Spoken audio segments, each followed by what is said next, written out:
She's like, around. I went to nursing school. Yeah, it's like and paging Nurse Kenzie. We have a code blue. Oh, that's the relaxing color. No rush. Dear Shandy. Welcome back to a brand new Dear Shandy Love Island recap, listeners. Hello, Andy. Hello. How are you today? Doing good. Doing good. Are you an islander now? I think I'm getting to the island. I think I'm docked offshore. Okay. But coming in for supplies when I need them. Okay. How frequently are you coming in for supplies? Once a day. Okay, once a day. And do you dread coming in for supplies? No, I get a little chat with the the cafe guy. Okay. And I enjoy getting my provisions. Okay. And so when you go in for your provisions, are you like, I could come back here? Yeah, I can come back. Maybe I'll stay a night. Yeah, there's a nice Airbnb here. Yeah. Maybe I'll stay the night. Okay. So is this our way of saying that we actually don't mind this show as much as we thought we would? Not too bad. Yeah. It's not too bad. It's interesting. It's unique. Real time. Yeah. How close to real time is it? I mean, it's got to be like 2 days old. It's At crazy. Most. It is actually incredible. Crazy. It's so real time that I honestly think they're getting feedback in real time from the world. Yeah. And it might be affecting the way the show moves. Oh. So you think producers are in there like encouraging them? I think producers are aware of what's being said online and they might be, puppeteering a little bit of the dialogue. Oh, am I being naive thinking that that's not happening? Maybe I'm being crazy. I don't know. Okay, do you have but an it's starting to feel like this is happening as we watch it. Yeah. So why not utilize what they know already in the show? I don't know. Do you have an example of this? Yes. Oh, okay. I do. Oh, you thought you had me. I was not expecting you to have You had me. Yeah, okay. I have one. Okay. When they said that Corbin was rebooting. Oh, yeah. So the internet's been saying Corbin is AI. Right. And then he's when a robot. he was clearly like in a dwam of sorts and they were like, oh, he's rebooting. So maybe producers are like, oh, people are saying you're a little robotic. And then that spreads around. but and then people are like, oh, them? Corbin's a robot. Are they allowed to say that though? I don't know. I'm just saying that it's weird how real time the show is. It was a little uncanny that they said that. Yeah. And I think that that's the aspect of this that creates the buzz. It's just why it's so popular. Because as I was talking about last episode, it's like a real-time soap opera in real life. Yeah. That's pretty unique. It is unique. I mean, I've gotten to the point where I don't not look forward to watching it each night. I agree. Which I never thought. When we first started this, when we saw the first few episodes, I was like, how are we going to get through this whole season? And now I'm kind of like, okay, I'm ready. Like I'm in my jams. I have my popcorn. Yeah, no, last night, like 9 o'clock rolled around. And I was like okay. oh, yeah, that thing, yeah. Okay, shall we get going, Andy? Let's Recapping week 2 let's do the recap of Love Island season 8. So we pick up with episode 8. Apparently the app crashed. That's how popular this is. Wow. Did we vote though, Andy? We did not vote. I mean, I didn't vote. But I voted in spirit. But I confess I never vote for these things. Like even when we occasionally dabble in a little America's Got Talent, we never vote. Yeah. That's probably bad. Charlene, your vote counts. This is one of the few things you can vote in America.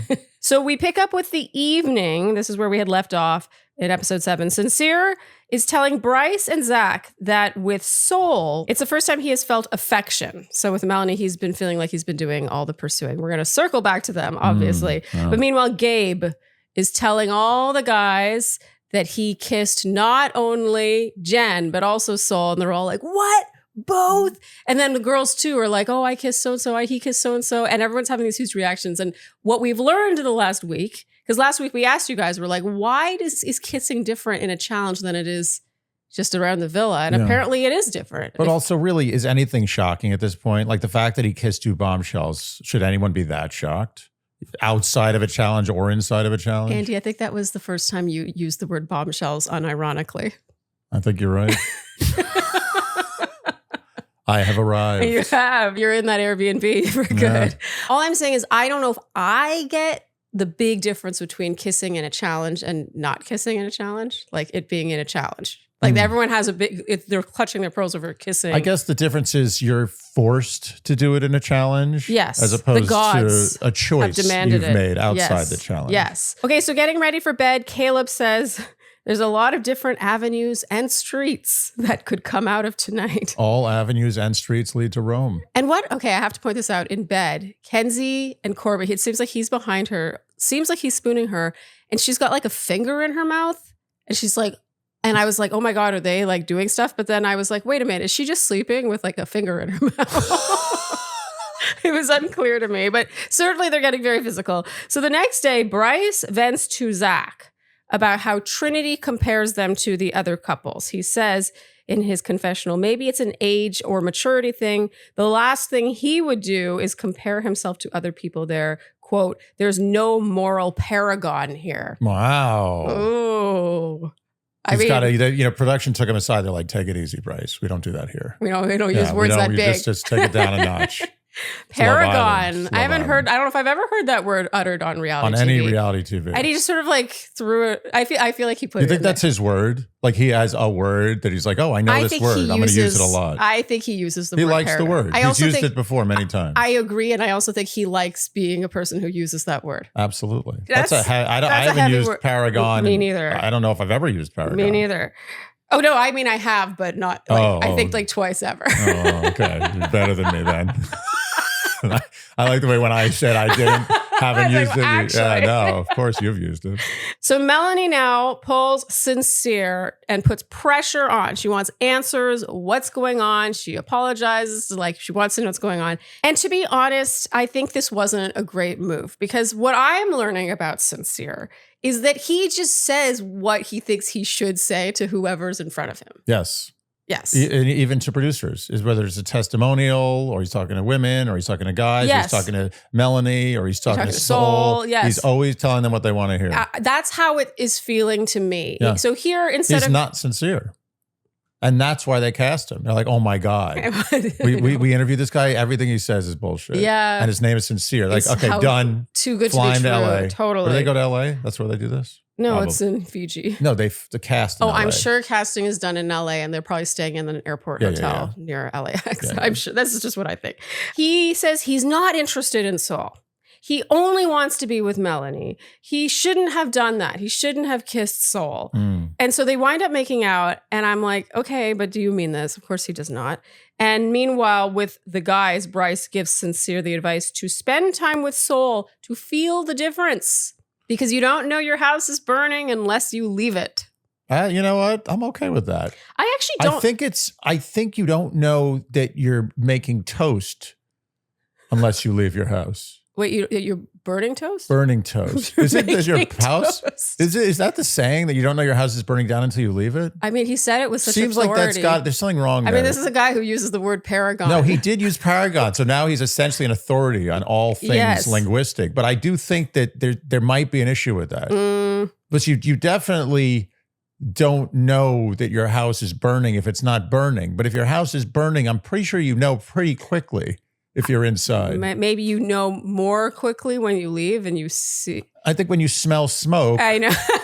If you smell a tiny little bit of smoke, you might get used to it, but a fire doesn't usually start that slowly. That said, I don't disagree with Bryce's advice. I don't think Bryce I like the saying. It just needs to go to the wood shop. Yeah, I agree. And I mean, granted, there was a lot of back and forth about that saying. My issue is not Sincere wanting to explore Soul. It's the fact that he lied to Melanie about it. Yeah, absolutely. So now Sincere pulls Soul to chat in Soul Ties. Nothing good ever happens in Soul Ties. That's what I'm learning about Soul Ties. They have a good conversation and share some chaste but meaningful kisses. And I mean, he literally just told Melanie that he's not interested in Soul. Melanie sees Sincere is still talking to Soul and she wants to impulsively go and like, interrupt them and everyone stops her. I kind of wish they hadn't. Yeah. It would have been such better TV if everyone had been like, okay, go interrupt them. Yeah. That's the way it should have happened. I just feel there's something about this cast, and like I have no other season to compare this to, but it feels very careful. Yeah. To me, like just in terms of exploring, talking to bombshells, and all these things. It just feels like, oh, let me ask Kenzie, la la la. Oh, you don't interrupt them, don't do that, blah blah blah. It just feels like they're being sort of like. Well, they've watched too much Love Island. Yeah. It feels like they're concerned about how they'll be perceived. I don't know. It kind of decreases the enjoyment slightly. Like I would have loved to have seen that scene of her just storming in on him and Soul together. Okay, so in the evening now, Sincere and Bryce chat, and Bryce reveals for the first time that he is interested in Kada. And Bryce now tells this to Zach, and Zach laughs in his face. Oh, it was the right reaction. I mean, he should have thought it was a joke. Yeah, and he did. He did. He fully laughed. He laughed like it was a hilarious joke. It was delivered well. Yes. I mean, that's the way to deliver a great joke, is to really believe it and be serious. Yeah. And Zach, I think, rightly focuses on the fact that maybe Bryce isn't fully happy with Trinity if he's, got his eye on Kata. Yeah. And Bryce says he likes Trinity, but he doesn't think Trinity likes him. There's some weird stuff going on with him and Trinity. There's a very slow burn happening over there. And Zach in his confessional is upset about this because he really likes Kata. But I have to point out something. Just last week, after Kata kissed Caleb after he had just arrived, and this was within a challenge, so it's kosher, he was trying to extract himself from his relationship with Kata. Yeah, I think that he likes Kata more when he sees another guy wanting her. Yeah, currently he likes Kata than any of the other options, but he is always quick to cover his bases and mitigate, like, well, if a new bombshell comes in, blah, blah, blah. Oh, absolutely. It's still early. Absolutely. We all see what's going on. Yes. Okay, so Bryce talks to Trinity now, does a BS sandwich, Andy, our favorite kind of sandwich, where he tells her how much he likes her and how much he's enjoyed getting to know her, but, he does have his eye on her best friend in the house. Come on. And he asks how she feels, and she says, I'm not with it. Yeah. You know what that means. I forgot to make this a new term. Oh, is that what it means? Yeah, you know that. We talked about this. I'm not into it. Yeah, like I don't with something means I don't like something. Or I with something, I like it. I'm into it. That's what that means. Oh, okay. So I don't need to make it a new term. Let's pretend I knew do this. Please do not make this a new term. There are other new terms. If I know it very well, okay. It's not a new term. So I'm not into it. Yeah. Okay. Yeah. I mean, I gotta say, I was kind of blown away how ballsy a move this was on Bryce's part. Yeah. Like, he's there to play. I liked it, to be honest. Yeah, it was a ballsy move. You could say, oh yeah, he's betraying his friend, he's betraying Trinity, all this stuff, but it's like, it was frankly one of the more interesting subplots for me. I mean, you can make a case that he waited as long as he did because he liked Zach so much. Yeah. Or respected Zach. It's true. Okay, so now we're on to episode 9, Andy. Oh, wow. Okay. We are continued into the evening. Sincere pulls Melanie for a chat. He says, follow me, my beloved. I'm over this. I am over the my beloved. I don't like my beloved either. You don't say beloved unless you really mean it. I'm sorry. Yeah. Otherwise, it's just a line. It's insincere. It is insincere. He straight up says he knows he's been acting like a piece of shit. He says he wants to be in this connection with her. And she's like, I'm not having this. She's dead ass now. Oh. Which we now know means that she's not playing around. She is serious. Very serious. Yes. She does not with this. No. She asks if Sincere kissed Soul again, and he admits they did. But it's not a connection. He's just exploring. What is this? I don't know. He keeps downplaying and saying he wants this with her. And she was like, wait, we just had this conversation. Like, we literally had this conversation earlier today. And he insists he doesn't want to end what they have. And apologizes, and she says she's going to trust him one more time. All right. One more time. All right. I don't know why they're even fighting for this at this point, but now after this whole batch of episodes, maybe it is something. Maybe they are good together. Yeah. Okay, so Bryce pulls Kata now to make his move, his big move. But look at her body language here. Ooh. She's like faced away from him and like with her arms crossed. It was pretty obvious, to be honest. Did he not read that she wasn't into him? Or maybe she's just a little flirty with everyone, so he just got the wrong message? Maybe, but also remember, Kata was the one, like it was Bryce and Zach who were on the red dots in the relationship. So really, she was juggling the two of them when she first arrived, and she chose Zach over him. Right. So it's not like you can't say that they... tried. I think Bryce just is used to pulling women and getting his way. Pulling women, yes. He pulls well. Yeah. I think Bryce usually gets his way. I agree. Yes. Especially dropping words like paragon. Yeah. Oof. I mean, that's such that's a the panty closer. dropper, that one. Okay. So Kata says she's still open to this process. It's so early on. That's what everyone keeps saying. No. But It is early. Yes. However, people are not acting like it's early. No. They're coupling up. I had a moment during this week where I was like, is there another month of this? Something's got to happen. They got to mix it up. Like, heavy. otherwise we're just watching a bunch of couples be couples and like. Something's going to happen and everyone's going to be like, you didn't know this was going to happen. Okay, so she feels they're more just friends. And ultimately in his confessional, Bryce says it's a blow to his ego, sure. But quote, I would rather know than not know. Mm-hmm. Yeah. He did the right thing. I like Bryce. Even though this was, you can call this a messy move, it was an interesting move. No harm, no foul. Yeah. You know what? He took a risk. It was a little uncomfortable. He ruffled some feathers, but in the end, it's fine. And he has the information. Yeah. And it was a good risk reward. Well, it also shows how good socially he is. Yeah. The fact that he managed to sort of like frontal assault. Yes. Not behind the back, not sneaky. He covered all his bases. Like, hey, best friend, I would like to have your woman for a night. Yes. It's like what's that movie with Robert Redford? Oh. A Decent Proposal. But he was paying no money. He's just like, I'm going to have your woman for one night. I'm going to try. I'm going to try. And he's like, go ahead. So you might have to pay. Indecent Proposal. You know, when I think about that movie, I'm like, that movie was so ahead of its time. It really was. Like, what year was that? It was like early 90s, late 80s, early 90s. That's an outrageous movie. Outrageous. Outrageous. And he was like 40 something years older than her too. Demi Moore was like, what, 23 in that movie? Oh, was she really? She was in her 20s. Robert Redford was at least 60. So, question. I forget, at the end of the movie, she and what's his name? Her main guy, what's his name? Oh, Woody Harrelson. Yeah, she and Woody Harrelson don't work out. Like, it ruins their relationship. Oh, I thought it worked out in the end. Oh, no, it doesn't. No, I'm pretty sure she like gets with Robert Redford or something. Or she gives it a go. No, she gives it a go for a long time. Yeah. It's like a long time passage. Yes. And then she gets back with Woody. I'm pretty sure. I think. That movie's crazy. Okay, so where are we going with that? Oh, frontal assault. You're right. No. Bryce covered his bases. He did not sneak around. And I think even later when it was kind of awkward with Zach, he was like, it's awkward now. Like, such a stupid move on my part. Like he was able to poke fun at himself like that. And then that got a laugh. And then they moved on with it. Like nothing ever happened. Bryce has charisma. He knows how to handle people. He has riz. Nice. Okay, so the next morning, Sincere is making breakfast for both Melanie and Soul. This is what gets me about Sincere. Is I think he's one of those guys who's like so nice. He's like, I'm being so nice. He says what they want to hear when they're in front of him. And then when they leave the room, he's saying what the next person wants to hear. And in this case, it's like, he doesn't want to hurt either girl's feelings. So he's going to make them both breakfast, not realizing that like 2 steps ahead, that actually hurts both of them. He's not thinking that much. He doesn't think about how kindness can hurt.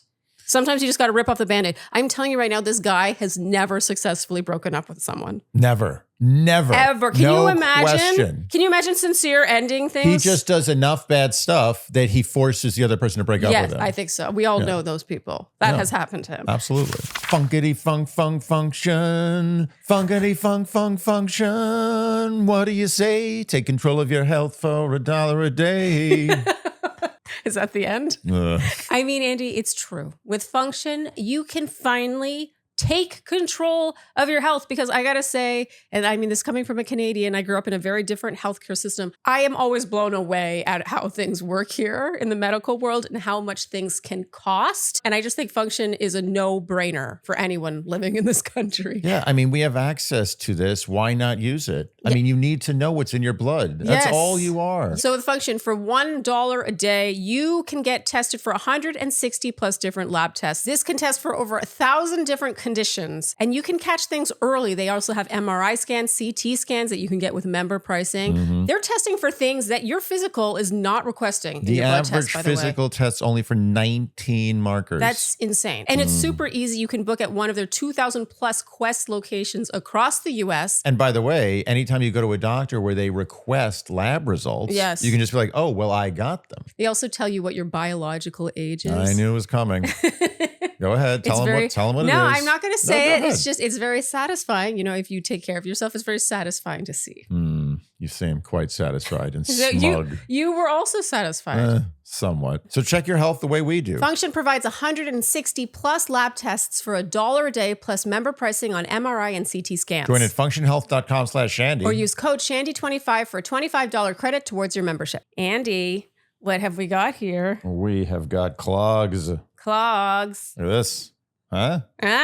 You could tell, you can tell that we've been wearing these. These are our Cozy Earth Lake House clogs. They're the latest addition to this household from Cozy Earth. I mean, you are wearing the Cozy Earth bamboo joggers, which you've been wearing from the very beginning of this podcast. Literally every recording ever, Andy is wearing these joggers. But we recently got you the Everywhere pant in khaki, and these pants are mind-blowing. They're so comfortable. They're like, they got a good give to them, a good stretch, but they look really polished, like real trousers. In fact, they look so good that Andy wore them on the red carpet last week. Is it here? Here's a photo right here. Right. It's here. Yes. Okay. But you can see they're a little long. So right now they're at the tailor, actually, because we're bringing it up by an inch and a half. However, look at those pants. Red carpet pants. You could wear those to go ride a bike, and you could wear those to like a fancy dinner. A literal red carpet. And I mean, at this point, Cozy is one of our oldest sponsors. And you can tell because almost everything in this house is cozy. It's true. So our bed sheets, their towels, their pillows, their blankets, the cuddle blankets. Ooh. I mean, these clogs. It's actually hard to find a pair of it's hard to find a pair of clogs that you don't get sick of. That's nice.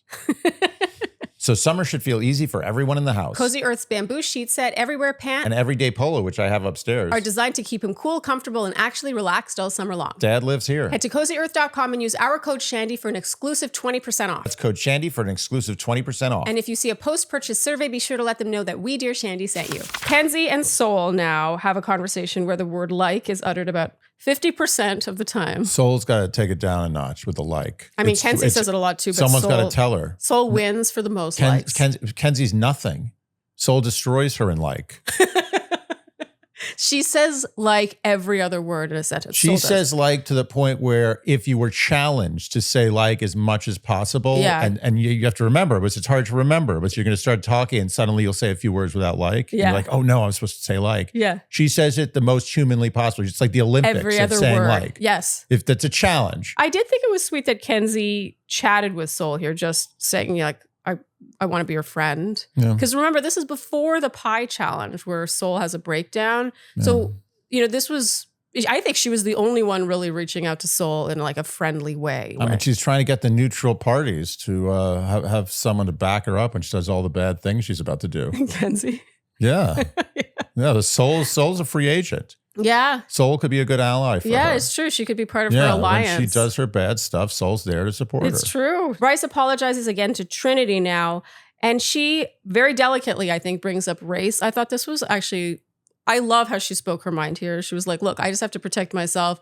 I don't want you like breaking my heart because someone more like your type or who you feel more comfortable with comes in. He reassures her though. I don't know. It was just kind of a nice conversation. Yeah. These two, they're slowly but surely becoming one of my favorite couples. They may not be full adults, but they have an adult relationship. Well, yeah. Whatever shape it is. Well, and partly I think because he's 29, like he's an elder in that house. Right, you're right. And she's on the young side, but it's funny. I feel like we've watched Trinity mature over 1 week or now 2 weeks of this show, almost just being with him. Like even how, she wanted more hot and heavy, more like physical, whatever. And he's taking it more slow. It just feels kind of like paced, like she's pacing herself differently. Yeah. In a good way, in a way that's like good for her. I don't know. It was just kind of nice. It's nice to see. Okay, so Kenzie and Corbin patch things up, and Andy, here we got Word Watch 1. They're coming. Kenzie in her confessional says, Corbin said, don't be doing no tit for tat shit, but that's low key what he did. There you go. Andy, we have our challenge now. Sweet as Pie, hosted by Ciara and Teffy. They're the new hosts of After Sun. Okay. I don't know any of this. I didn't know what After Sun was. I didn't know who Teffy was, and I didn't know who Ciara was.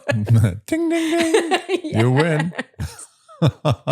Yeah, but I mean, I could see why they're doing well for themselves. They seem very charismatic. Yeah, they're fine. Yeah. I mean, I really like Ciara. Yeah, I really like Ciara. Not that it's a contest. No, but Ciara's got some star power on the TV. She's got real charisma. Yeah. So the cast are asked questions about their fellow Islanders, and then they'll work as a team. So it's boys against girls to apply the answer to someone from the opposite gender. And then, of course, because this is Love Island, they have to seal in their selection with a kiss. Right. It's not official without a kiss. Nothing is. And when that's a good one, when it's a good thing, and then when it's a bad one, then it's sealed with a pie on the face. Yeah. That's right. The kissing. Yeah.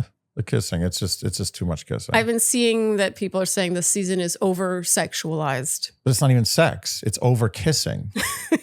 It's just the kissing. It's too much kissing. Well, I mean, when they bring in the hideout, it's also over-sexualized. Right. Obviously, it's over-sexualized, but I think it's always been over-sexualized. No, people are saying that it's like more this season. Oh, so they probably did marketing studies and found out that people want the sex. Shocking. They want more of that. Yeah, and when you think about it, like what direction do you go in? Like whatever it was before, it's only going to become more of that. What's more Love Island? Yes. More Love Island is more drama, more sex. Yes. Right? What else is there? Yeah, more, it's true. Saying like. It's true. It's not going to be like. They did that too with Soul. Yeah. Brought in the heavy guns, heavy light guns. Yeah. I mean, if you think about it, that's the evolution of every show. Yes. Everything leads to more sex. Eventually, Everything. yes. Okay, so a bunch of questions are asked here. The most notable ones are most likely to string along several people at once. Jen throws the pie in Sincere's face and says, I know you're sincere, but you're not honest. Nice. This was Jen's big moment.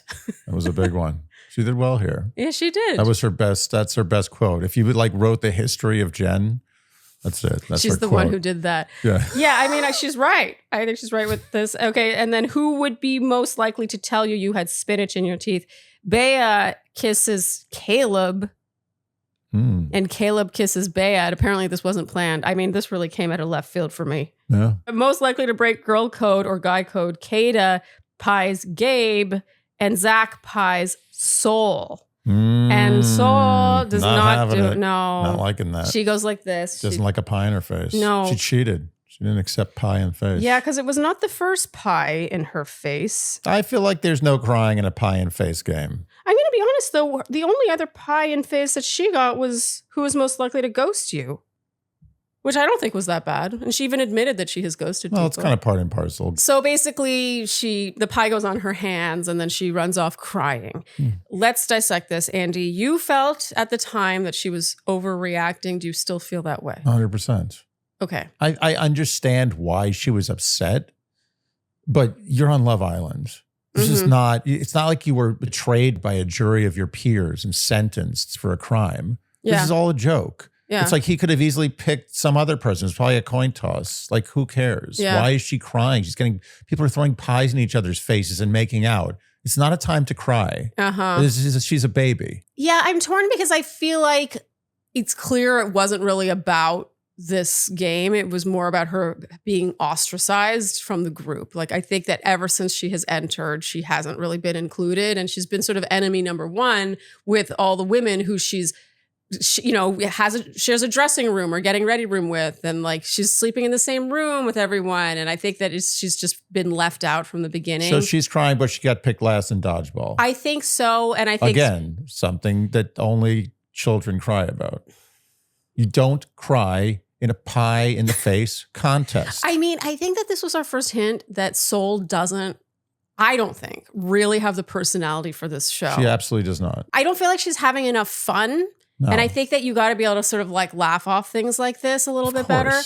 That said, I did feel for her just because from like a social standpoint, it's clear that she just feels left out. And she says, I don't think that I should get pied for going for the one guy who gives me the time of day, basically. Take it as a badge of honor. But even that, it shows that she's taking it too seriously. Yes. Now that I think about this is a farce. Play your role. You're on Love Island. Yeah. You don't cry. Don't cry about pie and face on Love Island. Yeah. You felt that she should just be doing her job. Just do your job. Yes, do your job. You're a bombshell. Bombshells don't cry. People getting pie in the face. How many times have you seen someone cry after getting a pie in their face? No one's ever cried in history of pie in face. No, I mean, you got a point. When I think about, like, I struggled with Melanie last week, but there have been scenes with Melanie this week where she's really won me over. Like, even when she got a pie in the face, she was like, like she was like, she plays the role. She does. Love her or hate her, Melanie's doing Love Island. Yeah, no, Soul is not. You're starting to convince me. I think I just, you see someone cry. I felt bad for her. I felt bad for her too, but I felt bad for the fact that she felt bad for herself. I felt bad for the fact that she was embarrassing herself by crying in a pie contest. It wasn't just in the moment either. Like, she was crying after, like, people were like, they wanted to talk to her. She was also a poor sport. She could have cried later. Yeah. Then like done it, done her part. Yeah. Been like, oh, there's another pie on my face. Ha, ha, ha. And then sulked away to cry after the game. But instead she cried right in the game. Yeah. No, you're right. No one likes that. It's like the same thing. You ever have a birthday party when you were a kid? You have a birthday party like you're like 5. You have one of those. I loved having pin the tail on the donkey is what we would do. Really? Oh, I did pin the tail. I love pin the tail on the donkey. That was a great kid's birthday activity. Yes. I did bowling and pin the tail on donkey. Oh, I also did bowling. Yeah. They and came also together. pinata. You have a pool party when you're a kid. I mean, I don't know. Did you have a pool party ever when you were a little kid? Yeah. And then invariably at that age, some kid poops in the pool, right? No, it only happened at my parties. I was at 2 birthday parties where kids pooped in the pool when I was a kid. Are you serious? Traumatizing. It was floating too. It's a floater. And it was floating around and he ruined everything. Everyone was having a great time. And then the kid poops in the pool and suddenly everyone's like, ugh, poop pool. No one wants to be in the pool. Of course. Ruins the vibe. Yeah. And that kid is Soul. The kid who poops in the pool.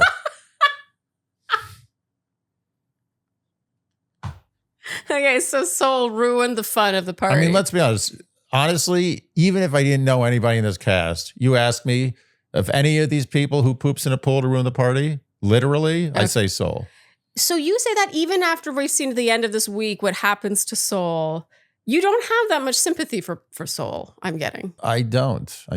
Really? Because bombshell, got a bombshell. That's your job. You come in hot and heavy. You got to take the bullets. And understand that you might not succeed. Yes, understand your role. You're not a main cast. Yeah, but you're an add-on. Yeah, but the whole point is that you can become a main cast. You can become a main cast, but that's something you need to strive to do. And one way not to do that is to cry at a pie throwing contest. Okay, wow, she really lost you here. Yeah, you went from being a Soul I lost my soul. It's interesting when we disagree on something so much.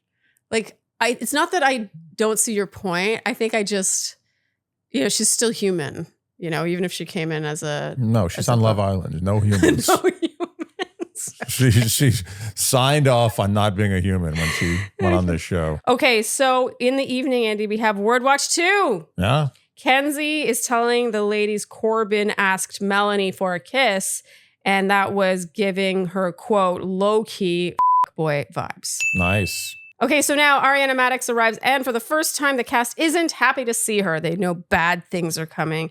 And she says, America has been voting on who the bombshells should be coupling up with. And it seems this is not normal.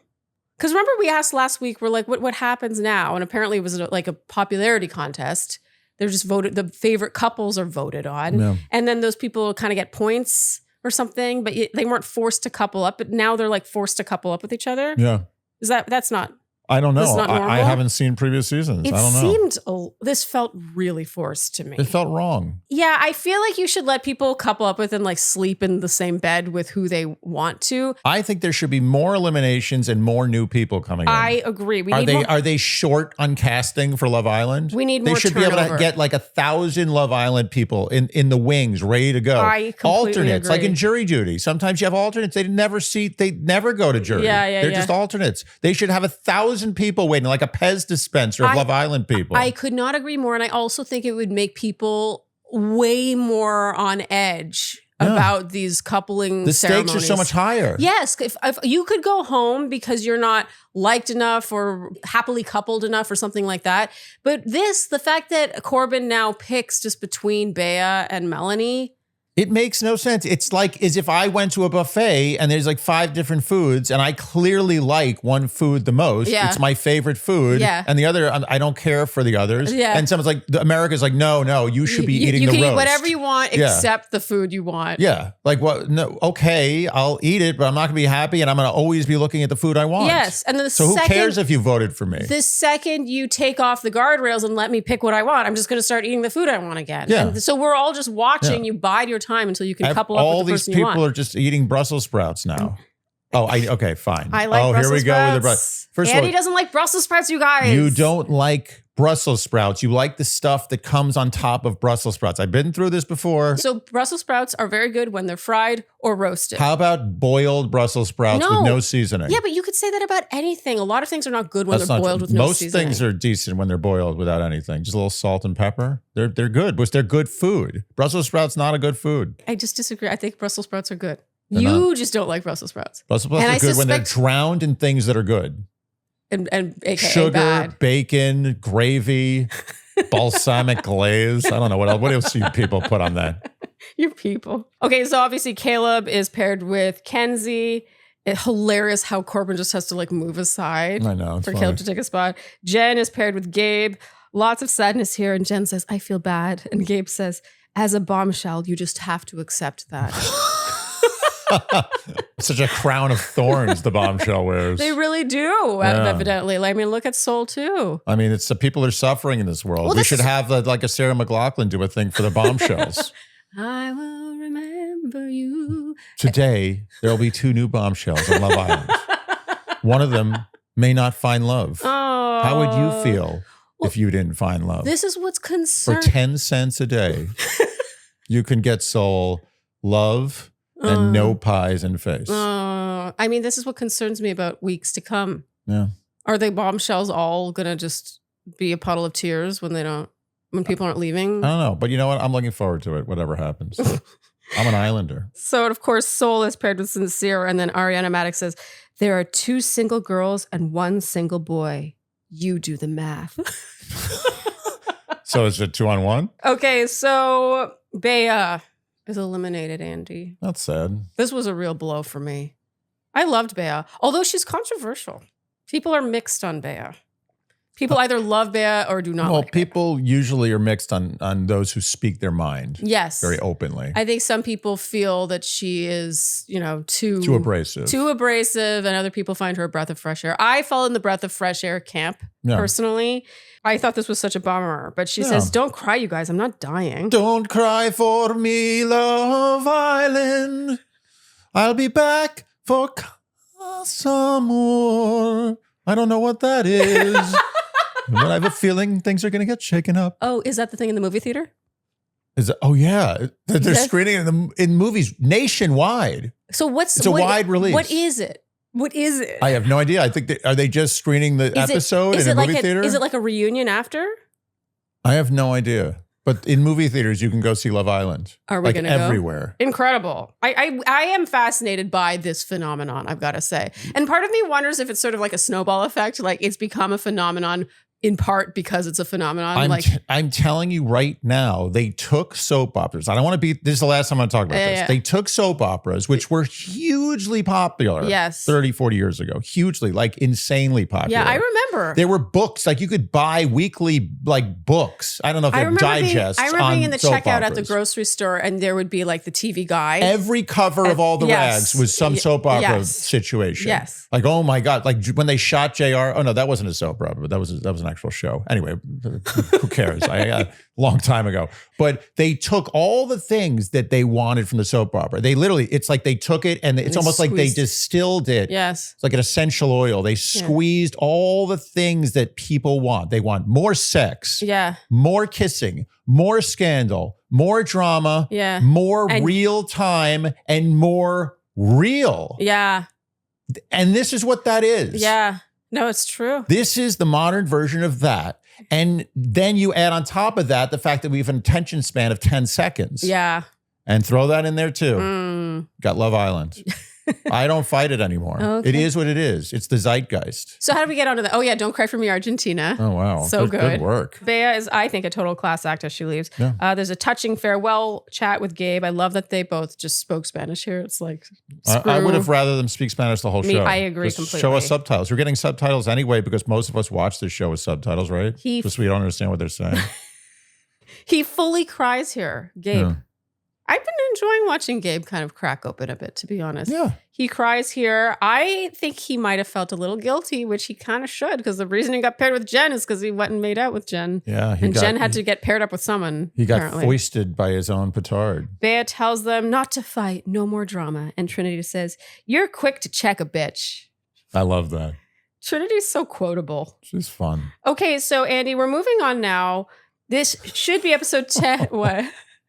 It's funny.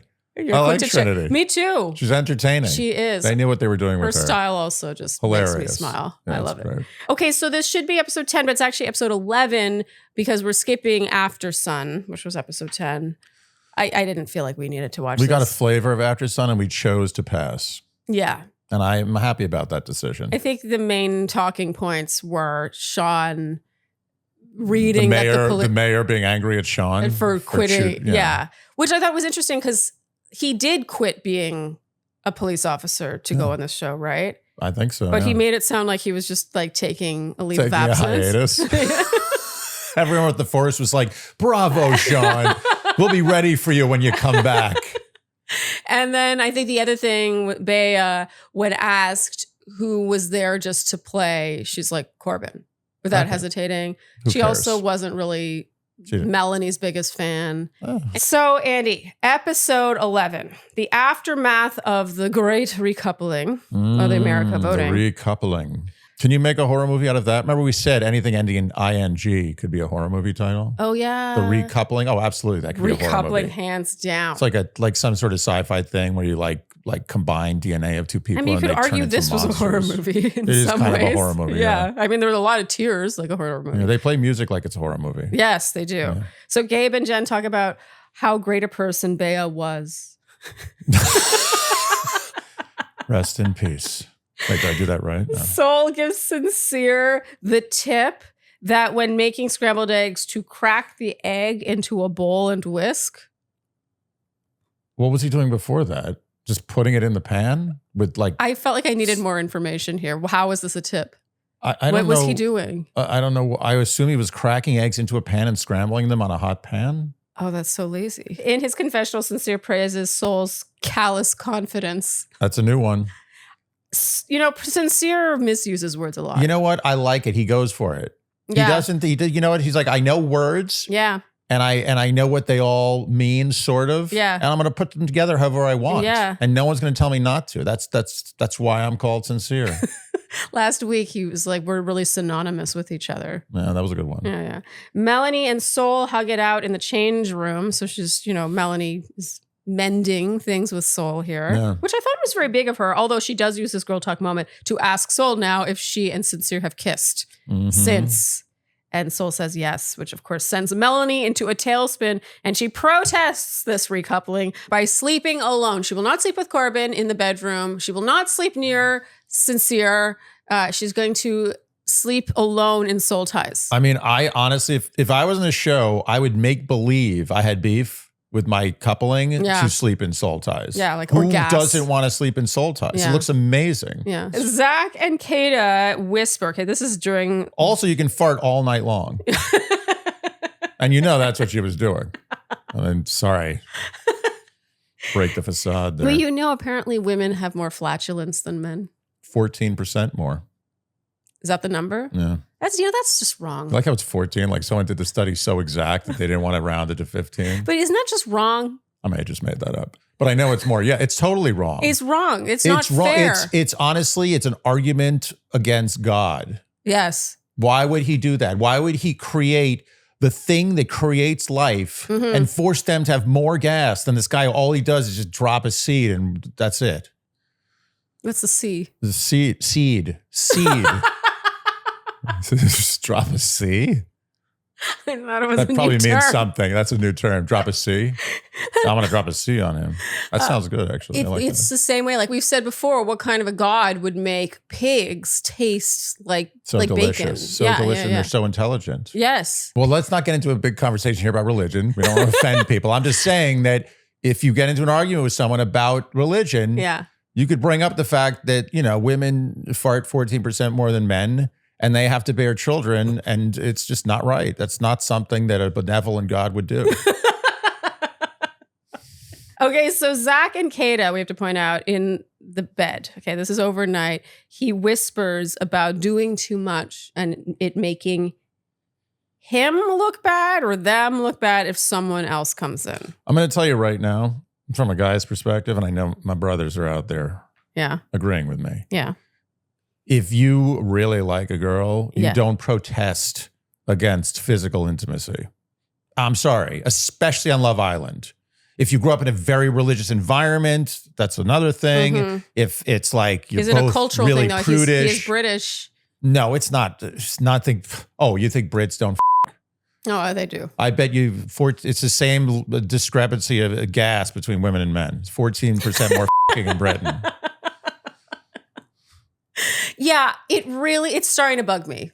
The Zach thing. Yeah. He's not into Kata that much. He's into her fine. He's into her more than anyone else there. But that doesn't mean he's into her. It really is starting to irk me that he says this stuff. I'm like, is that a joke? And Kata's so sweet and into him. She doesn't deserve it. She's not seeing it because, look, let's be honest. Kata's used to, in the first 3 months of relationships, every guy's probably they're obsessed into with her. her. Yeah. She's fighting I don't them think off. she's hurting. Yeah. Well, Andy, lately in these Poshmark ads, I've been showing off newer purchases, but I thought it was about time I show an older purchase, one that you guys have seen photographed for a long time now that I also bought on Poshmark. You love Poshmark. I love me some Poshmark. I see your face light up when you talk about Poshmark. When Poshmark first came across the Dear Shandy desk, I was like, yeah, easy. I was fangirling. Isn't that fun? Yes, because I really am a diehard posher. Okay, so this is the Claire V Grand Fanny or Grand Fanny. I like a grand fanny. Oh, yeah? The grander, the better. And you cannot lie. Mm-hmm. So it's a fanny pack in the woven black and white checker. Claire V, by the way, never goes on sale. This bag retails for $3.85. I got this bag for around $3 on Poshmark, brand new. It still had the tags attached. So just because I went on Poshmark, instead of clairev.com, I saved almost $100. And sometimes it can be daunting to sell stuff online. Oh, I have experienced that with other platforms, which will go unnamed, but Poshmark makes it so easy. It's basically designed for everything to be done on your phone. So you could be like going through your shoe closet and be like, oh, I want to get rid of these 5 pairs of shoes. You could just take photos with your phone and upload it all. It takes minutes. And obviously this was a new piece when I got it, but I get so many great secondhand finds on Poshmark. Do you see this excitement? Can't hide it. I'm like vibrating. So new deals and styles are listed every day, so don't wait. Download the Poshmark app today and use code Shandy when you sign up to get $10 off your first purchase. So Eddie, I think the best proof that we actually use and love a product is when, as we do these ads ongoing, the amount of product we have continues to dwindle with each passing ad. And these boxes of laundry sauce are getting lighter and lighter by the day because we love us some sauce. We love the sauce. Oh, you like it, the sauce, don't you? We like it, the sauce. You like it, the sauce. The word sauce perfectly encapsulates sauce in general. Like it's a saucy word. Everyone loves sauce. Well, whenever someone doesn't love sauce, I don't trust them. Well, there's a problem. They have a phobia then. There's something wrong. Yeah, but I love all sauce, especially laundry sauce, as evidenced by, look how empty this box is getting, you guys. Yeah. We just love Indonesian patchouli. Angie over there is holding the Italian bergamot, which I also love. We've already finished the Egyptian rose. That's how I smell now. This is my smell. This is one of those products where once you start using it, it's over. Because all of those laundry detergents, if they have a scent, they all smell the same. Yeah. I can think there's 2 main scents.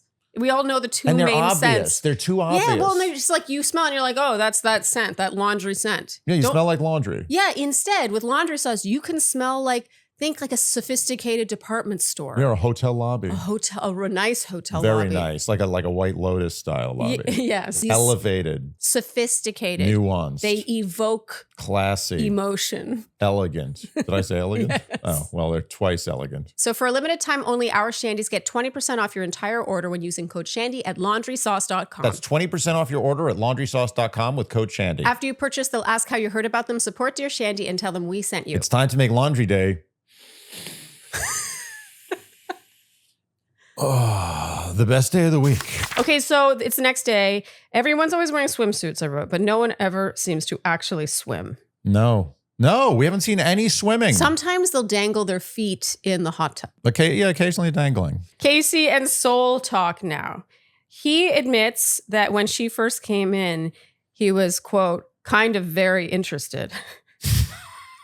Which one is it? Kenzie and Corbin now chat by the hot tub. Some feet dangling. Corbin says it was a shock because their connection was, quote, literally amazing. What is literally amazing? Is amazing something that can be literal? Isn't it just amazing? No, it's a enough? good point. Like, you're amazed. You're amazed. Can you be literally amazed? I mean, I feel like when you say amazing, it is inherently literally. I agree. It's So, like saying over exaggerate. Yeah. You're already exaggerating. I mean, if we're going to pick bones with that, we got a lot of work to do in this episode. They get all flirty, of course, and I swear it's hotter with these two now because it's forbidden. And I'm not to say that I think it's hotter. I'm saying for them, it's hotter. They think it's hotter now that they can't have each other. Oh, absolutely. And it's harder for us too. I think I'm just getting kind of annoyed. Mainly with Kenzie. Yeah, Kenzie's being terrible. Kenzie, look, I don't know why. Kenzie is Kenzie. First of all, she's good TV. Yeah. I don't care what you say about Kenzie. Oh, Kenzie's amazing TV. And the camera loves her. Loves Kenzie. Whenever the camera's on Kenzie, I'm like I look at her. Absolutely. She's a mess. She makes bad decisions. She's such a hypocrite. She's malicious at times. She's a hypocrite. Yeah. And this is what we want. She wants to be the most desirable at all times. Yeah. So even though she'll give someone like the green light to explore something else, she still wants the attention. Like, so absolutely. She gives Melanie the green light to explore Corbin. She is looking out for Kenzie. It's like she almost goes after Corbin more after giving that green light because she wants to win against Melanie. It's That's all how about it Kenzie. seems. It's all about Kenzie. Meanwhile, with Caleb, she's like, "Oh yeah, it's just we didn't kiss. Don't worry, blah blah." Oh, remember like she I'm said, invested in this. Remember she said Caleb's too young for her. Caleb's too young for her. Yeah. You know how old Kenzie is? No, you know how old Corbin is. He's like 4 months older than Caleb. You're joking. No, she said that the main reason she doesn't feel good about Caleb I know, I remember that, but is because he's 21. He's too young. You're telling me Corbin is 20? He's 22. No. And he's a young 22 and Caleb is about to turn 22. I don't believe you. I'm Googling this. I am 100% sure. Don't Google it. It's a waste of time. I know I'm right. I want to know. I don't believe you. I cannot How can you not remember? We talked about this for like 10 minutes about how young he was. No, we didn't. I have to find out his age. Oh my God, you're right. I know. How is he 22 years old? That is such bullshit. But that's not the age thing is such bullshit. She told Caleb to his face. That's the problem. Can we also talk about what a hypocrite Kenzie is in terms of like what she'll do that if people did to her, she would never forgive? 100%. Like Corbin just asks Melanie for a kiss. Yeah. And then Melanie like reports back to her about she's that upset about it. Meanwhile, she's kissing Caleb whenever. I tell you, Kenzie would be a handful to date. And what bothered me too, actually, in that scene when she was expressing discomfort about Melanie and Corbin together, is she compares Corbin with her to Sincere and Melanie, which was not the same comparison, in my opinion. Corbin had just come in when they had that conversation. Yeah. Anyway, okay. But I mean, we do love Kenzie. I mean, we'd love to hate Kenzie. I mean, she's such good TV. Yeah. Okay, so obviously they go to Soul Ties to make out because that's what you do in Soul Ties. And in his confessional, Corbin says the connection, the chemistry, the conversation. I'm not gonna lie. Yeah. Oh, wow, Andy. That was good. I'm not gonna lie. I want to be kissing you. Yeah. I'm not gonna lie. I'm not gonna lie. Is it there or is it lower? So now Kenzie and Melanie chat. This is the conversation where Kenzie is like, you're kind of. I thought this was. I think Melanie's winning me over. She is. No, Melanie's doing well this second week. Well, because Kenzie is paired with Caleb and is fully like kissing him whenever she wants, acting like she's with him, but also has her hand in the cookie jar that is Corbin. And Melanie's like, do I have your blessing to like at least explore things with the person I'm paired with? And Kenzie reluctantly gives her the green light. Yeah. I'll tell you, Melanie got out all her stuff in week 1. Yeah, she did. And now honestly, she's a most improved player in my book. I agree. Is it possible Melanie is self-aware? She has gained self-awareness, the machines, like Terminator. I feel like we've watched Melanie and she's like recalibrated. Yeah. Or maybe producers got to her. They're like, listen, no, I don't think they're doing. Notch. No, they are not doing that. No, you're right. Insane. They're taking it up a notch. You are insane. Yeah, you're right. I do find it funny how they act like America's vote. So like the coupling is like the will of the gods. Yeah. It's like stupid. It can't be. It's pretty dumb. Like, why can't Sincere and Melanie just They don't have to do anything. They don't have to change anything. Yes. Nothing has to change. Yeah. That's the problem. Jen and Gabe managed to talk about shark bites and Miami briefly before doing what they do best, and that's make out. Did they get bitten by a shark? So Jen says she's from a place where there are sharks, and she had, I think, a shark bite. Oh yeah, yeah. She got bitten by a shark? Something like that's that. Or badass. she said people would come to school with like shark bites. Oh, maybe that was I think that's what she said. Yeah, I think she would have showed her shark bite if she had one. And that's she like showed one of the something. I forgot one what of it was. the biggest bragging rights you can have. It's like a quintessential bragging right. Well, he didn't seem that interested. He was mainly like, let's make out. Yeah, I mean, it's just making out Trump's shark bite scars. Okay, so now we have our soccer challenge, Andy. There are 4 challenges. A soccer roll up. They have to roll a ball up without using their hands. A sausage pull. They have to fill the soccer ball bowl with green slime and then slime a player based on a question and then make out in the shower. The most boring supposed fun I've ever seen. Why do I want to watch this? This is an example, I think, of the over-sexualizing. Because Yes. I think we're not stupid. I mean, maybe some of us might be stupid, but for the most part, we're not stupid. The whole like getting the slime like off each other's like asses to get into the bowl. I was like, I would actually, call me crazy, I would rather watch these people play an actual soccer game. Absolutely. Or I don't want to see both. Yes. It just felt so forced. It's like going to a restaurant that has Japanese and Chinese food. Yeah. It's like, so I guess both are going to be amazing? No, they're both going to not be as good. Give me as one or the be. other. I agree. Okay, so Andy, we have a new term. Oh, fun. This is number 2, right? Number 2. Soul says, Mama got cake. Oh, cake. Yeah. That's got to be butt, right? We assumed, yes. Butt. Yeah, we assumed it was ass. And yes, Andy, we're correct. All right. Easy. In Gen Z and internet slang, cake refers to a beautifully shaped or large backside. Very nice. I like it. I approve cake. Ding. Approval. Are we going to use it? I'm going to use it. You got nice cake. Wait, do you say you have nice cake or just cake? I think I just got You have cake. Cake. You have cake. I do have cake. I think I have more cake than people expect. You do have more cake than people expect. You hide it. Yeah. I have no cake. You have no I cake. don't even have a cupcake. But it's so cute. Yeah. I love your little mini cupcakes. You're like the little tiny, like Melissa's cupcake. Yeah, I have a Melissa's cupcake. Except it's not even filled. Okay, let's, we don't have to pile on. Okay, so now everyone's getting ready for the evening, and we get Word Watch 3, Andy. Melanie is telling Kata how with Sincere, it was a tennis match of I do something, you do something, I do something, you do something. Low key, it's like that. Yeah, there you go. You chose very well for the Word Watch word. Thank you. Okay, so it's the evening now. Trinity asks Kata her thoughts on how fast Gabe is moving with Jen. And here we get Word Watch 4, nice, Andy. Fast. Kata says, quote, I feel like they don't match, referring to Gabe and Jen. And Trinity says, low key. No, I'm not sure. I feel like low key is just now used for anything. Like, what is that? How is that usage? I agree. Like, what is that? That means I agree? Yeah, she's agreeing, but why does that need to be a low key agreement? I'm not sure. Yeah, I don't quite get that. You're making a good point. Yeah. You're abusing low key at that point. Like, you're just using it as like an exclamation. I also have to point out, now that I'm reading this, later on, this is kind of two-faced. Kata and Trinity also talk to Gabe about how much they think he and Jen are cute together. Yeah, but there's here a lot there's a lot of two-facedness. But I guess it doesn't count if it's the opposite sex. I guess so. So because it's Gabe and it's not another girl. I assume. Okay. Melanie asks Corbin about his background. They agree they're calmer with each other. They seem dedicated to exploring this.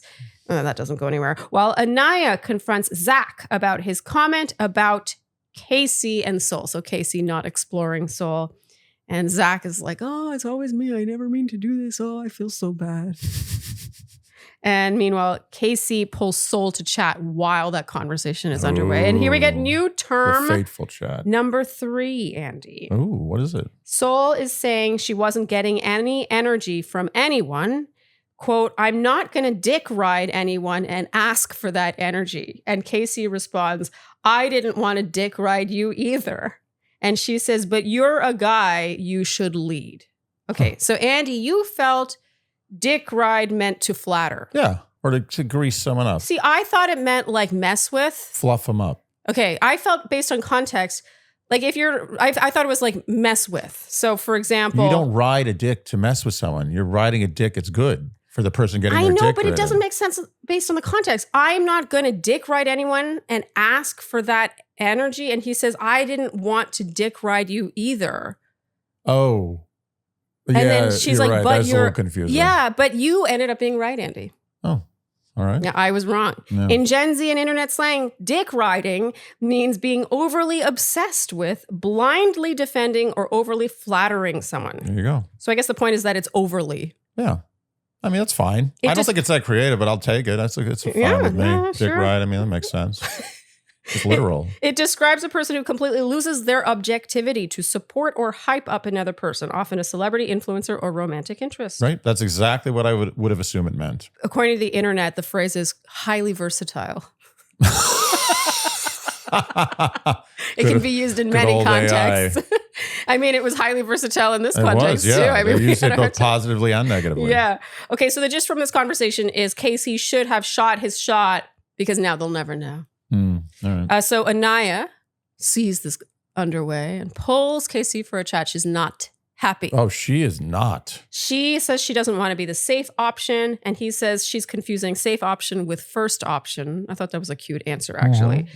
He didn't think it was worth it to risk a good thing, and now a text arrives announcing, Andy, that the hideaway is open. Ooh. We heard about the hideaway. You guys told us about the hideaway. Very nice. The boom boom room. Yeah. It's the hideaway.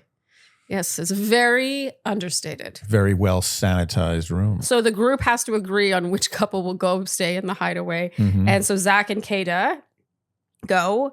And Zach is all nervous about arriving early, and he does push-ups. Does that help with? No, I think that he just also wanted to. I think it was everything. Oh, it was unrelated? Yeah. I said that like they were related, but I was just like, wow, I might start doing that. It's just my notes. And Kata is in a negligee, and they pass by the whole group and then like hump in front of everyone on the way over there. Not doing it for me. Not doing it for Zach either. I mean, I just could have doing it enough for him to do it. Oh, what a hero. I gotta say, this was a little over the top. This was ridiculous. So we're on to episode 12 now. They are exploring the hideaway. I wrote, it's somehow the least sexy thing ever. It goes to show you put too much sex in people's faces. It's not sexy anymore. Let the sex happen on its own. Yes. Show the infrared camera of the sex. I don't want to see the build up. No, I don't even want to. I don't need to see that either. More. I feel like. But if you want to see it, that's better. The thing is, it's funny. I think Kata and Zach as a couple are stunning. Like they are two beautiful young people. We should want to watch them have sex. No? Oh, is that just me? Oh, yeah. I'm the only one who wants to see them. I was going more for let it be less is more. Let it be a little more romantic. Oh, right. But instead, we see them like humping each other on the way to the hideout. And they're talking about sex toys and laughing. They're She's laughing about everything. Yes, like handcuffs. Ooh, it's like, oh, I'm going to bend over now. Like, okay, hey, look, I'm bending over the bed. Smack me in the butt with the thing. Yeah. It's like the least sexy thing I've ever seen in my life. I could get harder watching Bryce and Zach just chat. I mean, not, making a point. Maybe, I don't know. They toast champagne in the hot tub, and now she's wearing a lingerie set. So she's had another outfit change into even less. And then, Andy, we had a moment here where Kata laughs, her laugh, and I realized who she reminds me of. Do you remember who Fran Drescher. She reminds me of Fran Drescher. Yeah. It's just the dichotomy of how stunning she is and then that laugh. Because Fran Drescher... I mean, she's pretty. In The Nanny, I mean, a great beauty, truly. Very But then her laugh, it was just like, and that's how Kata is for me. Yeah. The laugh comes out of nowhere.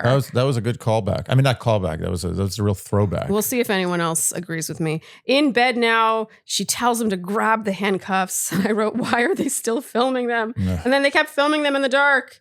And then he says, I think half jokingly, but he says, are you going to kill me if I explore a new bombshell? And this is presumably after they have done the deed. I mean, dude, that's not funny. I don't like it when men mitigate. Yeah. They're constantly like hedging because they're always wondering, is the grass going to be greener tomorrow? Like, I don't know yet, but tomorrow I get to see more grass. It may be greener. No, I agree. I don't like that. I agree. But I also think that would be overridden by a strong desire to be with her. Yeah. I agree that he has one foot out the door with her specifically. Yes. I agree. Don't be fooled by her beauty.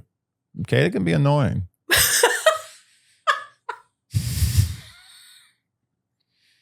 I mean, I do think Kata is no victim either. No. I see your point. Okay, so now it's the evening. Corbin and Kenzie secretly chat and talk about how much they miss each other. Mm-hmm. How they were ripped away from each other. And Andy, here we got a new term. Ooh. New term number 4? 3, 4? I don't know. Corbin says, I'm going to sesh it, ain't going to lie.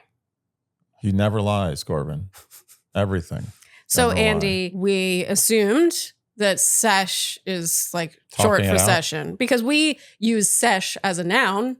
Like, oh yeah, that was a really short sesh. Yeah. So sesh is like talking it out. Like, well, no. So it turns out sesh is, it's like a verb now. So sesh is to talk it out. It is a shortened informal term for session. It typically refers to a prolonged period of time spent participating in an enjoyable or prolonged activity, usually with friends or a group.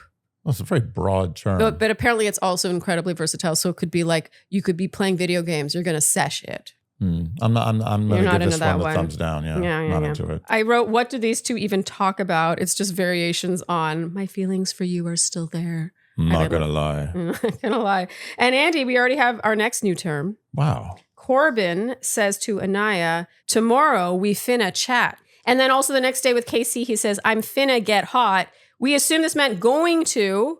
And this finna, I learned so much. Wow. This is a really interesting one. It's rooted in African American vernacular English and Southern dialects.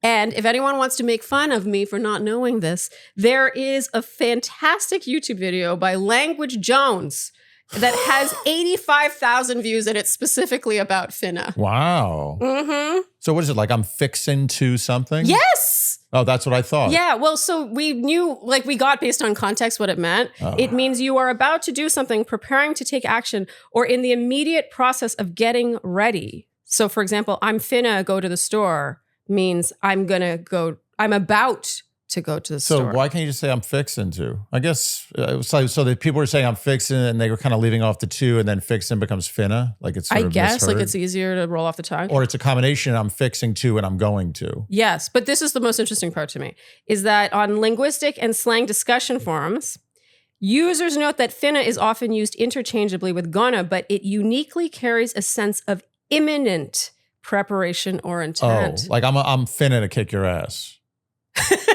Sure. Yeah, you're not going to do it tomorrow. You're doing it right now. Yeah. I thought that was interesting. Is like the imminence. No, or is it I'm finna kick your ass? Which is it? Finna to? You say finna to or finna? I think it's just finna. There's no to. I'm finna kick your ass. Yeah, sure. That means I'm about to kick your ass. But yeah, I thought that was. Isn't that interesting? I learned so much in this. That was a real deep dive. Yeah, appreciate that learning hour. I mean, it made me feel much better that this video, which I highly recommend, I'll link it actually, because I learned a lot. No. 85,000 views. So don't mock me. You and 84,999 people. Yeah, exactly. Okay, so the next day, Corbin and Casey have an epic guy conversation. I wrote, Corbin talks about how hot what he and Kenzie share is and how they've been doing stuff. And Casey says, me and Anaya haven't done shit. This was so honest. Oh, poor Casey. He's not getting anything. He's not getting any. Nothing. Not a drop. But can you blame Anaya? No. They're in a room of all their friends. No, is she supposed to be like, oh yeah, I cannot blame her at all. To the chorus of like smacking happening around me. Come on. And it's also not a very encouraging environment. Where? Like all over? To hear people around you just kind of making out, but you're not, like if it's an orgy, at least you're all in it. Like then it's all out in the open. No. But you got to listen to like different, cadences of smacking and shoving and squeezing and sticking in. And I don't know what's going on there. So there's a funny scene now where the girls talk about their favorite show and they get comfortable watching the men work out. And Zach and Kato now return. Do you like watching guys work out? No. Any guy. What if it's like Daniel Day-Lewis, like a real like. No. You don't like Daniel Day-Lewis? I mean, I think he's a fantastic actor, but I'm not like, ooh, no, I just assumed because I like him. I know you like Daniel Day-Lewis. He's my man crush. I got to say. If I have to settle down with a man, it's Daniel Day-Lewis. I know. Okay. Everybody knows. They don't know yet. Everyone knows. I want to make sure they know. Any Shandies who have been here for a while know how you feel about Daniel Day-Lewis. Listen to Shandies. But I got to say, this is how I know that I don't know if this is a generational thing or a cultural thing or what, but I have never been turned on watching men work out. So you've seen me at the gym, right? Yeah. He's doesn't do anything. Well, sometimes I peer inside when I know you're there, and I get like a kick out of watching you. This is funny. Yeah, I just like, I get to see you in this other like, habitat right. and not at home. Like you're just interacting with different people, behaving in a different way. And I'm just kind of like. So there's nothing I could do athletically that you'd be turned on by. Like what if I I lifted a car, there was like a baby trapped under a car and I lifted the car above my head and like threw it. You wouldn't do it. You'd just be like, wow, it's pretty weird. I think that I have felt that way with some guys, but you're just not. I'm not that, yeah. You have other I get strengths. It's okay. The point's made. I got you. You're the one who asked. All right, let's move it on. Move it along. Okay, so Kata and Zach return from the hideaway, and with the guys, Zach says, "We did everything." And Bryce says, "What does that mean? You went in her ass and shit?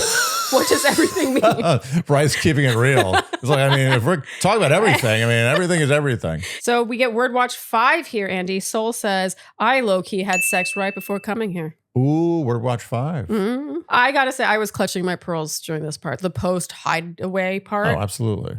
When Kata was like, "I got that dick," I was like, "Oh, like somebody's daughter." Somebody's daughter. What is she doing? I guess everything. Like, there's nothing. There's no rules in her household. It's like no one cares. I couldn't help but think of her parents watching this. I mean, come on. They're not. They can't be cheering that. Dick like that. What do they do? What's the reaction? I don't know. Is it just like head in hand? Like, oh. No, I think they're probably like, oh, ha, ha, ha. Oh, that's Arcada. That's get in that dick. Kata. That's what she does best. Okay, so now we have a getting ready scene where Anaya says she wants a serenade from KC. And the girls are like, "What's that?" Oh.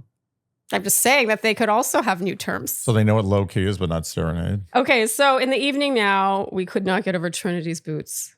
Her big furry boots. Well, it was cold that night. Very cold on the island. Anaya and Casey talk, and I was confused by this. Mm-hmm. I didn't really get what they were upset about. It was going around in circles. She is like, "I don't care if you go talk to Soul." And he's like, "I don't need to talk to Soul. I don't want to talk to Soul. I like you." And she's like, "I don't want you to feel like that you've been on lockdown because of me." I gotta be honest, I was bored stiff. This was I could have a lot less of the Anaya Casey discussion about Soul. Could not care less. Yes, and I felt that they were talking about two different things, kind of like they were completely, they're totally missing. It was what concerning. are they like? What do you call that? Two ships in the night. Cross communication. Yeah, like the way of. Yeah, I agree. There's no meeting. There, one guy has one story. She has another story.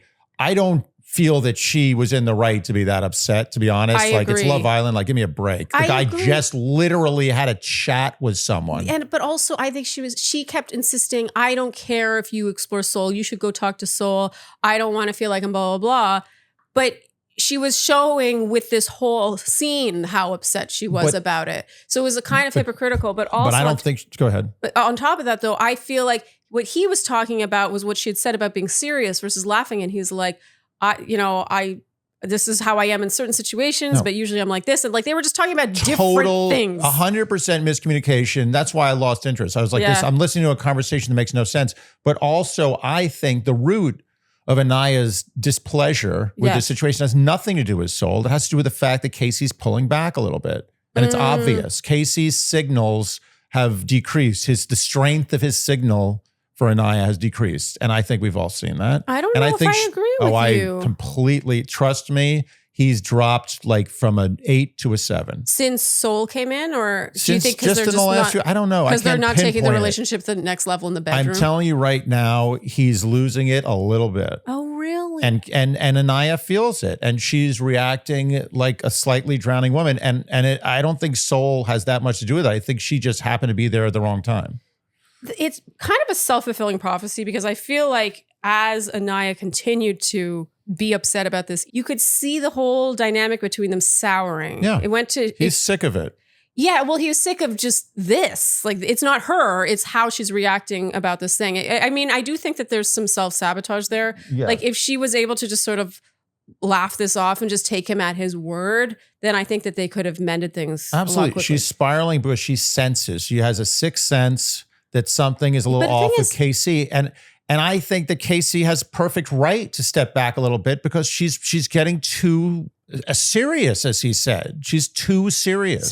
But I don't know if I agree with you that Casey's not in this. That's what's interesting. Oh, I think I'm saying he's in it, but he's in it slightly less than he was a few episodes ago. Okay, so you think he wants it to be just easy and light and fun, and she's not letting it be that way. Think about this. So when Sincere and Melanie had their beef, they were allowed to let the pressure off. They were allowed to go their separate ways for a while. Yeah. But Casey and Anaya have not been. And there is pressure building. I'm not saying it's Melanie Sincere level, but it's getting there. And there's no way to release it. Even after they exchange those letters at the end of episode. Sure, after the letters, there's going to be a honeymoon period again. Where they're like, oh, that was so nice what you said. That was so nice what you said. But I'm telling you right now, the temperature's cooled on Casey's side. I know it. I can see it as a guy. Okay, guys. I know I'm not wrong about Interesting. this. Well, she ends up saying, I'm over it, and leaves this conversation, which I was not into. I just don't think that's productive. She's getting, it's again, the same way that Soul shouldn't be crying in a pie in the face contest. I don't think Anaya should be getting this heated up about this kind of behavior from Casey this early. Well, especially since it wasn't really what he did. It was what Kata and Zach labeled him as. Yes. Yeah. Yes, Casey is not very guilty here. No. He's guilty of maybe being a little not super exuberant about their relationship over the last couple of episodes. Sometimes he'll say the wrong thing at the wrong time. Yes, he's not perfect with his words. In his mouth sometimes. But I think she's overreacting. He's clearly one of the best guys there. Absolutely. Can we agree on that? Okay. So while Soul now is telling Kenzie and Jen how well it's going with Sincere pulls Melanie. Oh, the big pull. He tells her he thinks about her all the time. He misses her. She misses him too. And so these two are they're just biding their time until they can couple up again, right? That's the whole they thing. miss each other because they haven't been touching each other in quite some time, and they want to get back to that. Yeah. It has healed their relationship. He hasn't had pizza for a week. He was eating pizza every day. Mm-hmm. Now he hasn't had it for a week. He wants pizza. And in 3 days, he won't want pizza anymore. Squarespace.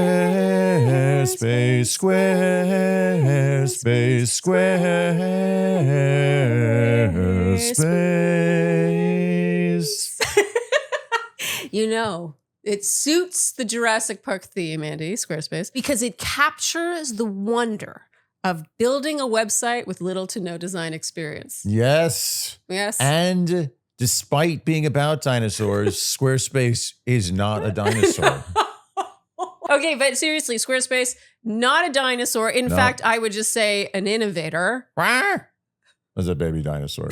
An innovator with website building. They basically invented a platform where you can go from A to Z with no design experience and have a beautiful professional looking website. So with Squarespace, you select from one of their beautiful templates and then you plug in your photography, your images, your text, and then you can plug in all these cool features like blog features, gallery options, scheduling, member areas, e-commerce, obviously the big one. And let's be honest, we live in a time where you need a website. Welcome to Squarespace. So go to squarespace.com/Shandy for a free trial. And when you're ready to launch, use code Shandy to get 10% off your first purchase of a website or domain. Again, that's squarespace.com/Shandy for a free trial. And when you're ready to launch, use code Shandy to get 10% off your first purchase of a website or domain. Salt and stone, stone, salt and stone, stone, salt and stone, stone, salt and stone, stone, smelling good, good, like you should, salt and stone, stone, salt and stone. Oh, okay. And let me tell you something. Deodorant, for me, has always been generic. Yeah. Even if it has a scent, you're like, yeah, that's the deodorant smelling thing. Yes. Not salt and stone. Oh, no. Salt and stone is a level of elegance that you would not expect to be delivered to your underpits. It's true, Andy. I mean, not just any deodorant goes viral. It has 48-hour protection, but it is aluminum free. And the scents. Oh, the scents. They range from santal and vetiver to saffron and cedar. I love the discovery set you've got right there. We also have the discovery set of just like the scents. And as you can see, the bergamot and hinoki is missing because it's become my signature scent. It's the one that I carry around with me now. And I like it. Oh, There's no scent allowed in this house unless I give it the approval. Oh, it's true. Andy, actually, I will say, is very picky with scent. Yeah, some giving me a headache. And because this matters to me, I always want to mention it. Salt and Stone's fragrances are all phthalate free. Don't be late to the party. So try Salt and Stone's Discovery Set to find your perfect scent. Go to saltandstone.com/Shandy and use code Shandy at checkout to get 15% off your first order. That's saltandstone.com/Shandy and use code Shandy for 15% off. Okay, Corbin now pulls Kenzie for a chat in the bedroom, Andy. So he's trying to maintain boundaries here by not kissing her. But we know Kenzie doesn't like that because Kenzie needs to be desired 24/7. 10 out of 10 at all times. Absolutely. And it's even hotter for her if it's slightly forbidden and if he should be expressing interest in her friend. Kenzie is trouble. She's giving him a hard time for not complimenting her, not kissing her.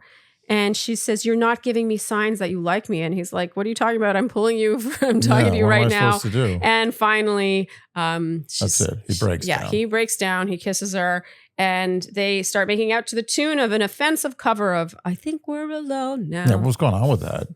Did they approve that? Did the estate of... Oh, wait, she's still alive. She's young, actually. Kenzie tells Corbin not to tell anybody. Yeah. This is a little... Like, I think, it's good TV, but at the same time, can you imagine if someone did this to her and she found out? Can you imagine? And she's like, oh, just let's keep it our little secret. Complete double standard 24/7 with Kenzie. So she gives Melanie the green light to go after Corbin, but then is secretly then tells competing. Corbin you're not allowed to go do anything with Melanie. Yeah, well, she's secretly competing with Melanie. Yeah, it's complete scumbaggery. Okay, so episode 13 now, Andy. We had Word Watch 6. Anaya says she feels like during her conversation with KC, she got bamboozled, and Trinity says, yeah, low key. Again, I'm not sure that's proper usage. And now it's bedtime. The couples are all making out. It seems Jen and Gabe did it. Oh, yeah. They didn't need the is that hideaway. surprising? No, it's not. So what do you do? Is this a quiet? Is everyone aware? Is everyone like up?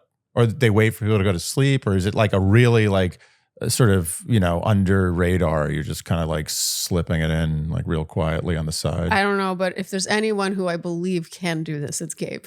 Because remember, 100%. He does two things, Andy. That's right. 2 things. This is one of them. Okay, so it's the next day what now. What was the other thing? Workout. Oh, right. So it's the next day now. Soul makes the analogy that Kenzie is a chicken with its head cut off. Okay, we got that. Yeah, That's a good one. And then we know that one. Corbin and Caleb both want that chicken. Okay.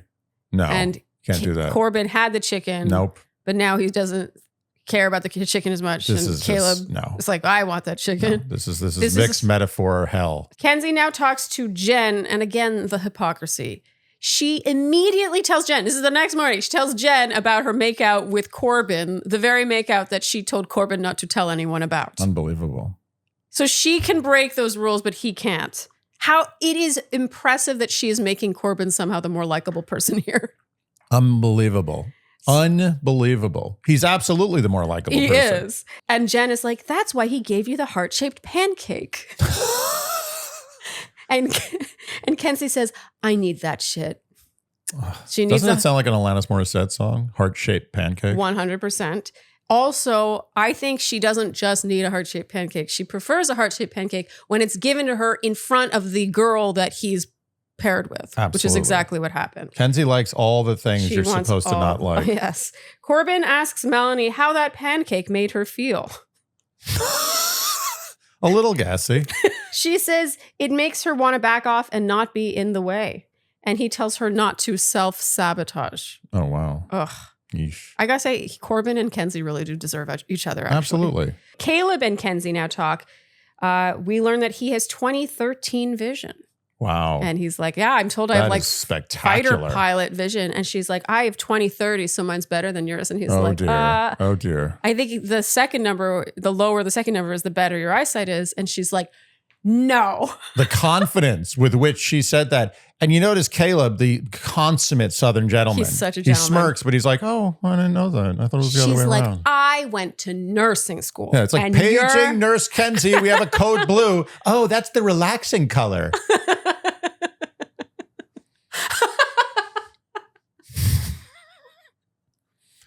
Where did that come from? No rush. Just sit here and wait. This was amazing. How she was so adamant about this, like so quick to shut him down. She had no idea what she was talking about. I'll tell you, this says so much about Kenzie. It really does. The confidence with which she was wrong. Yes. That's not the only time she's done that. Totally. And it wasn't just it was the fact, like he was also confident and there was no like, oh, I thought it was this. It was like, even if I were 100% confident in something, I would be like, I thought it was like, I'm pretty sure it's this. She's like, no. Well, that would, you're wrong. Yeah, she is not versed in the eye situation. Isn't 2030 is not even that good. Yeah, 2030 is fine. You probably could get away without glasses. Yeah. But 2013, are we even discussing this? I know. It's just What hilarious. is she talking about? So she thinks like 2400 is like you can see through metal? So we get Word Watch 7 and 8 now, Andy, because Kata says, do you still like kissing me? And Zach says, yeah, low key. Low key. Wait a minute. That doesn't sound good. Now a text arrives. And we've been watching with captions, and this was hilarious. It said in the captions, all squeal.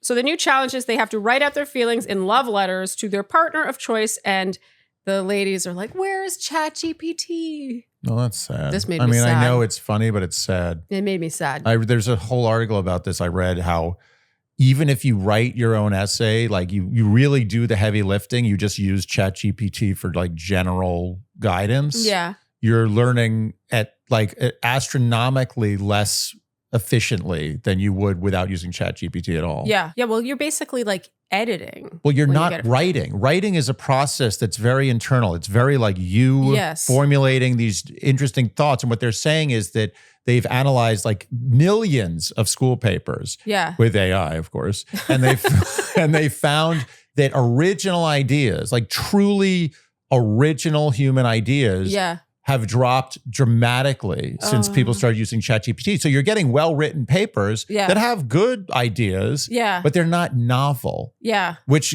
sometimes I could think of the most specific, weird experience I've had in life and create a story around it or a narrative around it. Yeah. AI can't really do that. Yeah. They can only take what they've read. And it's sad. So now in the evening, Ariana Madix shows up. Oh, I feel bad saying this, but we did not like this look.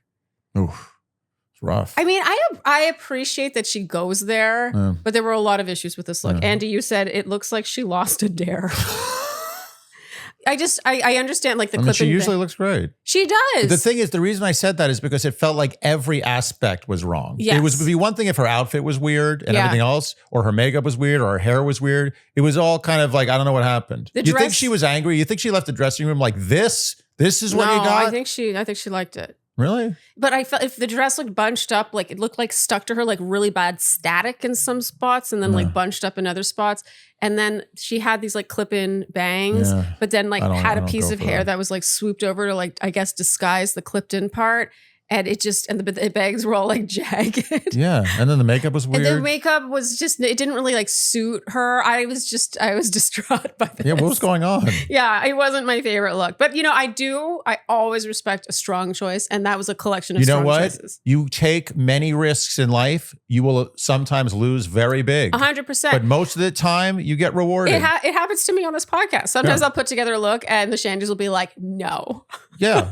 No. It's absolutely better to take all the risks and fail huge than to always play it safe. No, it's true. That's the thing. When it comes to fashion, I would always rather you just go there. Yeah. And she did. Okay, so the couples now open their mailboxes together. They have to read them out loud and then say who they're from. Andy, you said, I'll be back in 20 minutes. Trinity and Bryce go first. It was cute to see how elated with Bryce's letter Trinity was. Yeah. Jen and Gabe, Anaya and KC, they both tear up reading their. Oh, Andy's falling asleep. I mean, KC and Anaya patched things up. No, it was Andy. nice. Yeah, it was the nice. letters were like olive branches to each other. Good. That's what are they going to do? Write not nice letters? I agree. It's not like either of them were gunning for anyone else. Like, yeah, Anaya's fine. I mean, I could probably do better, but I'm just going to stick with it. Of course, every letter is going to be nice. It doesn't count. True. They're forced to be nice. But I'm also slightly concerned. I feel like Anaya and Casey never really solved the communication problem. Like, yes, they wrote these nice olive branch letters to each other, It's but totally superficial. This means nothing. When I saw them like actually try to resolve conflict in conversation, it was like they were just not. Yeah, don't write me a letter. Show it to me. Okay, Kenzie receives letters from both Caleb and Corbin, which you know she loved. Oh, she loved it. Kenzie's she would have so predictable. All she wanted more than that was to have like 7 letters in her mailbox. All 7 for sure. Everybody. Yes. Kenzie, it's so obvious she wants to be desired. Yeah. But not just desired more than other people. Yeah. I think that that's part of her interest in Corbin has been heightened by A, I think they have insane sexual chemistry, but B, she had a bit of competition and she knew she had a little. She loves guys fighting her. She wants, you know what she would love? To be in like medieval times during a joust. She's like, she drops her handkerchief and then they charge at each other. So true. So Kenzie did not write a letter to poor Caleb.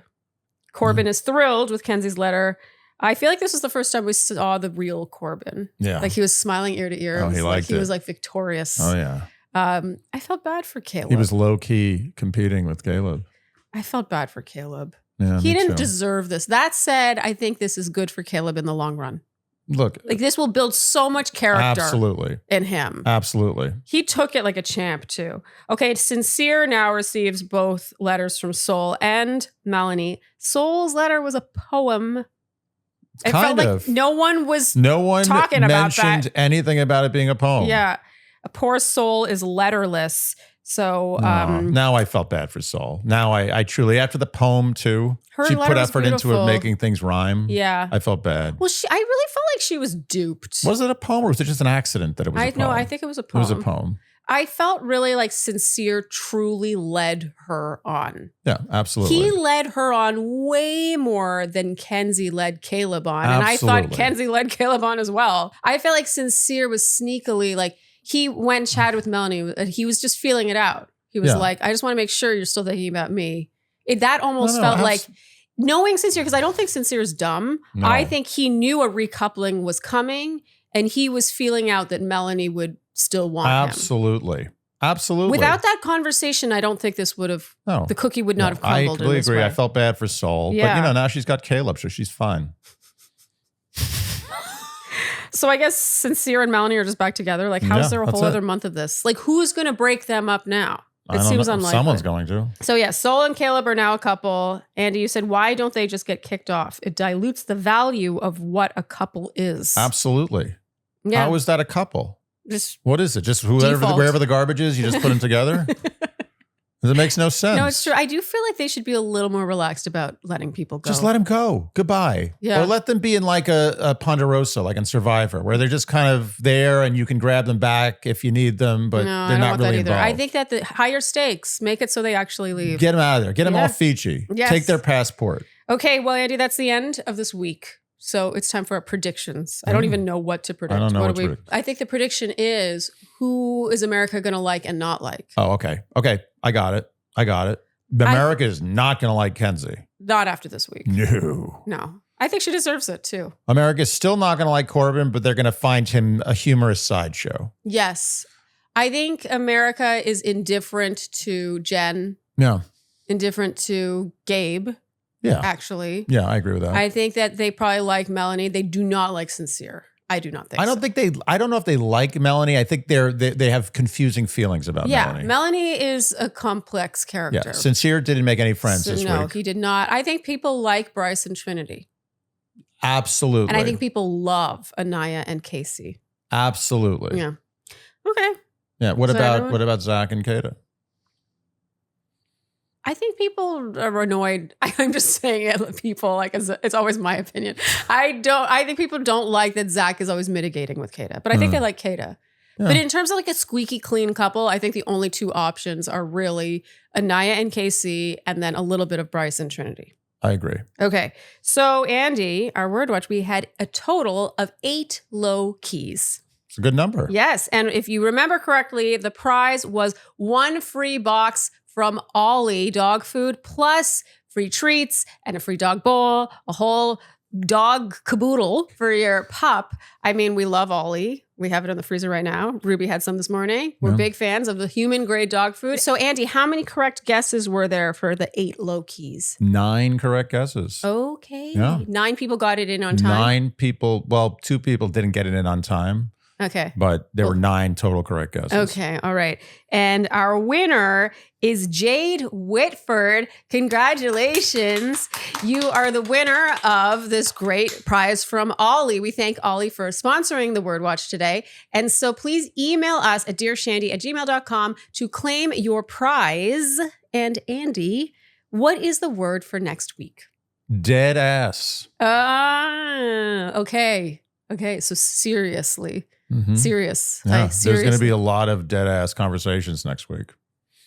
Okay. I still am in the stage with dead ass where I have to translate it each time. I'm like, seriously. Okay. A serious conversation. Very good. Okay, so dead ass. Okay, Andy, that's exciting. So if you would like to join in the Shandy Word Watch Fund and win a fantastic prize, then you can enter by guessing below this YouTube video the number of times you predict dead ass will be uttered in week 3. So that is Thursday's episode, Friday's episode. We do not count the After Sun. No thing. After Sun. There were a couple of Loki's and After Sun. Yeah, but we don't count that. We're only counting the show itself. And then Sunday night, Monday night, Tuesday night. So those 5 episodes coming in next week, you're going to guess how many times you think dead ass will be uttered. You must do it below this YouTube video. You cannot comment it elsewhere. It won't count if it's on Spotify, if it's on Apple or whatever. Instagram. Nowhere. I'm sorry, that won't count. You have to come to YouTube just for our sanity. And you must enter by putting Word Watch dead ass and the numeral of the number of times. So for example, 8, you would not write the word 8, you would put an 8. And what's the deadline? Deadline is Friday at midnight. Friday at midnight. This is important. So you could guess correctly. And then if you're entering too late, then that sucks. No. That really sucks. Missing out. So you must enter by Friday at midnight. And by the way, that gets you 2 free squares on the bingo card. That's so you'll already have 2 episodes to work with. And if you guess correctly, you will be entered in a draw. And one name will be plucked randomly. And that person will win. Drum roll. We have a new prize this week. A $200 e-gift card to Skims, one of our favorite sponsors. And so you could stock up on some nice loungewear, some undies, some sexy undies, some bralettes. I've actually seen Skims being worn a lot on the show, by the way. Yeah, Skims is everywhere. Yeah. So you could win $200 in Skims products. I mean, that is huge. That's some good clink. And of course, we thank Skims for sponsoring the Word Watch this week. Okay, Andy. So moving on to who would we go for? And of course, this is not including age. We're not talking about people's ages. It's not creepy. It's not creepy. It's just personality. Who would you go for out of this bunch based on personality? It's energy. It's overall energy. Yes. Okay. General vibe. We're going to guess each other. I mean, I know mine. I have to think about yours. Okay, I'm going to go by elimination. I think it might have been Anaya at one point, but I think she kind of lost you in the fight with Casey. Yep. I think it was never Kenzie. I think it was never Jen. I think it might have been Sol at one point, but she lost you. It's definitely not Melanie. Kata or Trinity. You're going for Trinity. Yes, very good. That was a tough one. Trinity is adorable. That was a tough one. I respect this. I think Trinity is hilarious. She's adorable. Yeah. She's such a girl's girl. She's great commentary. Great. She's often funny without meaning to be. Absolutely. Which is the best kind of funny. Best Yeah. kind. Yeah, I love Trinity. Okay, guess me. I am going Bryce. Yes. Nice. Very good. Isn't it funny? We often end up picking like a couple together. Yeah. Makes sense. I like Bryce. Yeah. I think that it was impressive that he managed to sort of swing for Kata and then he recovered what seems to be fully. He landed on his feet. That was impressive. Powerful move. Yeah. No one's talking about it. No. He's totally clean. It's incredible. He came out like Shawshank. He climbed through 200 meters of the foulest stench that man has ever seen. Yeah. Clean on the other side. You know what I like about Bryce is, and both of them actually, Trinity and Bryce, they're often in scenes talking to their friends about their relationship issues. Have you noticed that? Like they are good listeners. You can tell that their friends go to them for advice, for like just to talk things out. Yeah. And then they come together and talk about it. I just think that they're cute. They seem like good friends, like good people. Anyway, Andy, that is a wrap for this recap. Okay. If you enjoyed what you heard today, you know what we will ask of you, and that is to like, subscribe, hit the notification bell, follow us on Instagram and TikTok, leave us Apple and Spotify podcast ratings and reviews. Tell your friends, hit the hype button, and generally do all the things you would do to support a podcast you enjoy. Thank you so much for tuning in. Oh. Hi, boo-boo. Oh. Good girl. Good girl. Who's this good girl? Oh, my goodness. Who's this boo-boo? Who's this boo-boo girl? Oh, poor boo-boo had a dingleberry this morning. Oh, yeah. Pretty hardcore. We need to trim her butt hair. Come on, boo-boo. Yes. Yes. Thank you so much for tuning in, and we'll see you next time on Dear Shandy. Bye-bye. Dear Shandy. Andy Dufresne crawled through 500 meters of the foulest smelling muck anyone's ever seen, came out clean on the other side. You never pass up on an opportunity to do that. Once every 2 years. I feel like still worse than it was the first time. Our longtime Shandys have heard you do that exact thing several times.